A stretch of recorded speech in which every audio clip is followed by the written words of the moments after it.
Dubai air షోలో Bharat fighter jet కూలిన ఘటనలో ఒకరు మృతి చెందారు. భారత్కు చెందిన తేజస్ ఫైటర్ జెట్ కూలిపోయిన వెంటనే భారీ పేలుడుతో మంటలు చెలరేగాయి. జెట్ పూర్తిగా దగ్ధమైంది. ఈ ఘటనపై ఏఎఫ్ స్పందించింది. ఎయిర్ షోలో జెట్ ల్యాండ్ అయ్యే క్రమంలో ఒక్కసారిగా కూలిపోయిందని, క్షణాల్లో మంటలు వ్యాపించి దట్టంగా పొగాలముకుందని తెలిపింది. పూర్తి స్వదేశీ సాంకేతిక పరిజ్ఞానంతో తయారైన జెట్ తేజస్ ప్రమాద ఘటనపై విచారణకు ఆదేశించింది. పైలట్ పరిస్థితి ఇంకా ఎలాంటి సమాచారం అందలేదని ఐఎఫ్ తెలిపింది.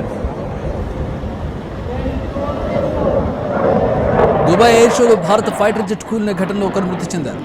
భారత్కు చెందిన తేజస్ ఫైటర్ జెట్ కూలిపోయిన వెంటనే భారీ పేలుడుతో మంటలు చెలరేగాయి.